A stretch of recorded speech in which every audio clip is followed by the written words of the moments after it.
The fascination with the wicked. Why do villains reign in current film pop culture? Can you introduce me as Joker? From Joker, Cruella, to even Loki, why are we so interested in empathizing with movie villains as of recent? You may have noticed that villains have been all the rage.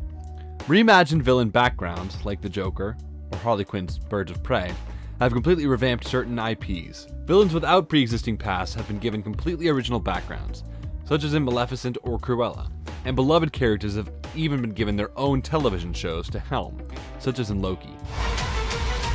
Let's explore why we love the bad guys so much, and why we want to see more stories with them at the center. Joker and I broke up.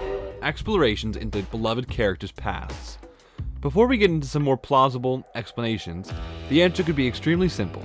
For instance, many of these villain-centered stories explore the unknown past of movie villains, territories that have always been the subject of curiosity. Well, well. For villains like Cruella de Vil and Maleficent, and the recent live-action films, these origin stories are completely original, not based on any previous IP or film. And as such, the excitement surrounding what these stories may entail gives the film even more hype.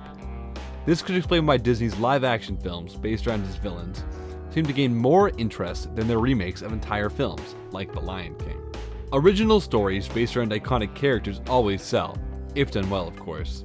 It's what gives franchises like Harry Potter and Star Wars the ability to live on, decades after they first debuted.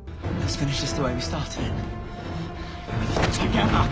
And adding a twist to these films gives them an edge, too, such as a reimagined origin story of Arthur Fleck in Joker, or the punk rock aesthetic in Disney's Cruella. Since villain stories are, again, mostly unwritten, it seems like studios are willing to take more risks to create fantastical, fun characters in lieu of simply trying to recreate its original film. Know if I even really existed. Wanting to believe everyone is born good. Another reason why we may be obsessed with consuming villain-focused content could be that we love to believe that people are fundamentally good. Per the tabula rasa ideology, everybody starts with a clean slate. For Cruella, it's impossible to imagine sympathizing with someone who makes lovable dogs into coats. In fact, the creators behind the film have even touched on the development challenges of making that work. What fun that is! But seeing her origin story in the finished film, and empathizing with her struggles as a young orphan mourning the loss of her mother, makes it a bit easier. We begin to understand how someone could be driven to madness, and we accept it as a plausible outcome. But at the same time, we can see that she started out as a blank slate, fundamentally good, before having to undergo the trauma that made her the villain she is. In the case that our favorite characters of a film was its villain in the first place, it also makes us feel better about liking someone so treacherous. This is absurd. In fact, many of these new shows, like Loki, are a direct result of a character being so adored by fans that it encouraged its own spin-off series. For Loki, and his back-and-forth acts of villainy and heroism, there's a fervent want for him to be good deep down. This would allow us to somewhat justify, or at least understand, his past crimes, and be able to support him fully as a character. In both scenarios, instead of being outright villains, these characters end up being more like anti-heroes, a mix of good and bad, albeit more of the latter. This effect makes us like and accept them more, while giving us the comfort that no one could truly be that evil.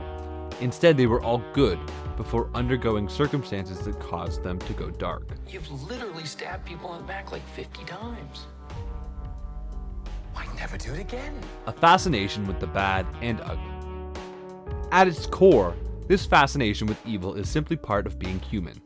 It explains why so many consume true crime content on a regular basis, whether that be podcasts like My Favorite Murder, television shows such as Forensics Files, or novels such as Truman Capote's In Cold Blood. Look at me. We are drawn to the bad and certainly the ugly, and this fascination reportedly begins young. As Dr. Elizabeth Rutha, a licensed psychologist, said to Mental Floss, even as kids, we're drawn to the tension between good and evil.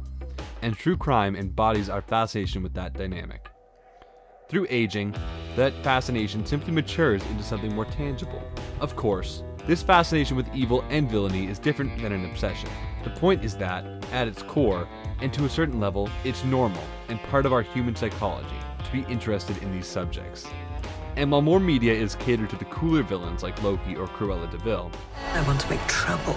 You in? their most recent iterations, this can explain why we are sometimes more interested in the more deranged bad guys, like the Joker from the recent Joaquin Phoenix-headed film Joker. It's so awful, isn't it? In a film like that, it's clear that Arthur Fleck is a true villain. We may feel sympathy for him because we see how he's been mistreated by a cruel world, but we most certainly what makes these villains tick. Why do they find gratification in horrific acts? Ultimately, why do they think the way they do? These questions can feel captivating to explore, especially as we could never see ourselves in that position, providing us with a sort of safety net to feel comfortable exploring these issues. And apart from that, there's the simple psychology of not being able to look away from a car wreck. As humans, we're naturally drawn to the abnormal. Anything out of the ordinary will grab our attention. When it's macabre and dark, something that we could never understand, even better. Lastly, there's a warped mindset that if we understand how these villains think, we can avoid being a victim. Going off of that car wreck analogy, we can never be the people in the accident because we drive safely and are aware of our surroundings. Perhaps watching villain-focused shows make us feel like we could outsmart the bad guy in a situation. Is that true in real life? Probably not. I hardly think any of us could really outsmart the Joker. If he wanted to get us, we'd be toast.